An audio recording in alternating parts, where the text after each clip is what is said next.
Elias Garcia. Welcome to the Bookaholic Podcast. It's an honor to be here. Yay, yay, yay. I love seeing people of color combined with comics because for so long, I think it was not a thing or so we did not think it was a thing. So I congratulate you for writing in the comic sphere. Thank you. Yeah, even though it's not a comic, it's more of a novel, but it really makes. I did want people of color to be represented in the Mighty Chronicles, and I am an Hispanic man, and I really don't see a lot of Hispanic superheroes in the current superhero zeitgeist. And forgive me, it's not a comic, but still, It it's inspired, still yes. related adjacent to some of the superheroes because we just want represented. So I really appreciate you doing that. My youngest son is extremely fond of comics, omnibuses, and all of these things. So I guess I have comic on the brain. But definitely we can take those superheroes and write novels about them. So what inspired you? What made you want to write a novel about superheroes? What inspired me originally, it was supposed to originally be a pilot script for a series I had called Get Mighty. I've had this Oh, idea for years and years. I wrote the pilot, but eventually I kept trying to write scripts and eventually went nowhere. That is until I started writing it in book form and everything mm, coming to me more and more. But for my inspiration, it's mainly, of course, comic books, superheroes, but mainly my family. They're the main inspiration for the series because the three oh, leads are based on me, my older brother, and my little brother. oh, okay, okay, okay. Family was the inspiration. Okay, so tell us. So let's jump ahead to say, tell us a little bit about the novel without, of course, giving anything away. Oh, of course. The Mighty Chronicles Rise of Heroes is the first entry in the Mighty Chronicles series. It's basically a coming of age superhero origin story set in a world called Nightfall, about three untrained superpowered brothers having to embark on a mission to save their well-loved superpowered parents. But on their quest, they team up with the alcoholic hero named Avalor in order to save their parents. Can't say much more because that would be spoilers. Okay, so genetically, the brothers inherited superpowers from their parents? Yes, but not like they get different powers. They have different. Each one has their own unique power. Okay, okay, okay. Can you disclose those powers? Actually, yeah, sure. Hudson, the oldest one, has supersonic scream, meaning that A anytime supersonic scream? yes, Okay. Ethan can control energy, meaning he can form force fields, make blades of energy, or fists, or legs of energy, or even like platforms made of energy for him to walk on. Charles, the Wow. youngest and the smartest, he has super speed.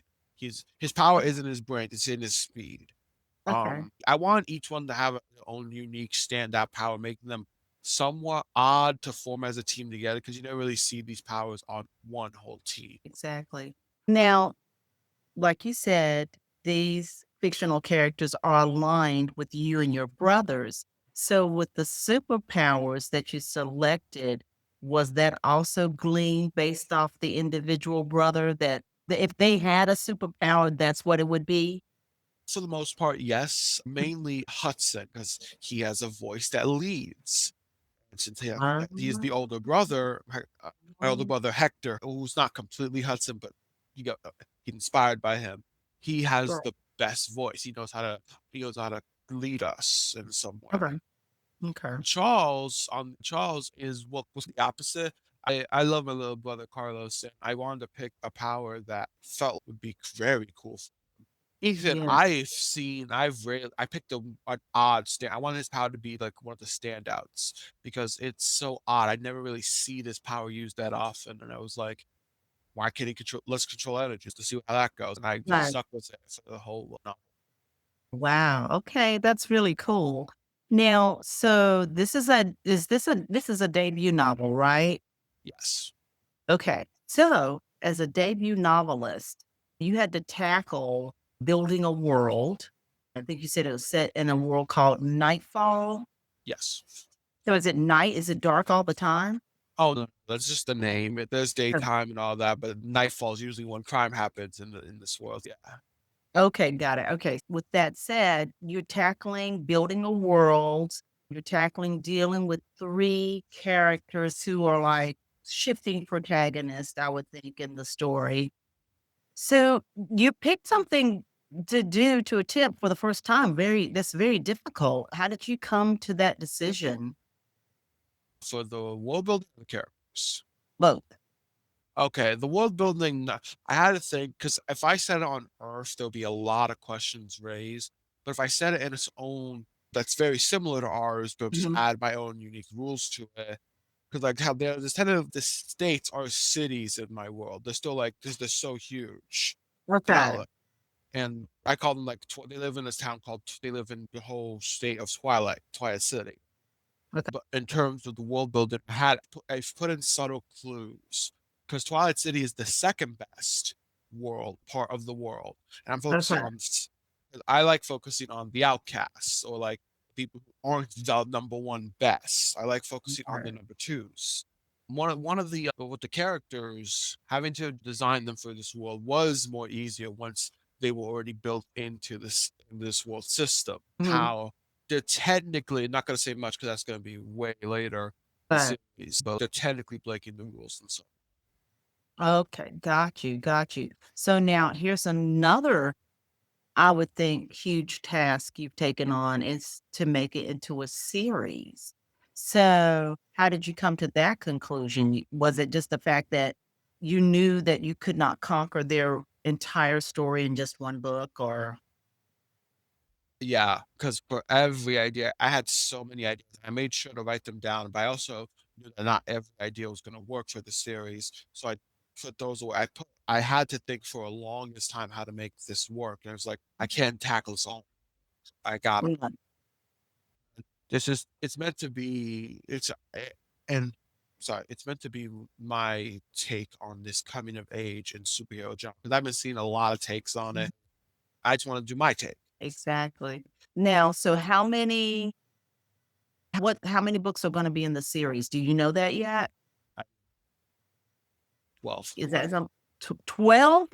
Yeah, yeah. Oh my gosh. It sounds crazy, but I Gosh. have them all layered out. I have a whole document, all the what's gonna happen. It's I know the ending. I know how it's to the well, technically 11 because book 12 is gonna be the epilogue. Oh my gosh. I That know is amazing. So how many words is the first book? How many words did you write? exactly 50,120 total. And you got 50,000 on average more for each the other 11 books. Somewhat shorter because I'm literally publishing the second book this year. It's shorter. It's 45 words, 45,000 words, not 45 words. What? Um, Right.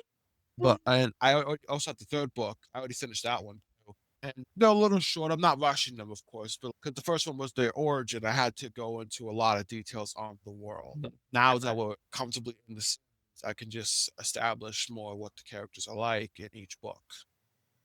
That is wild. So let me ask you this. So you've got your series, the ending of the story, etc. You've already mapped it out. Now, can you also, what is that? Oh my goodness, this is very popular. These people are fantasy, but the fantasy people, they also have all of these spectacular series. But are you also working on maybe something else? Say over to the left, what you're doing over on the right-hand side.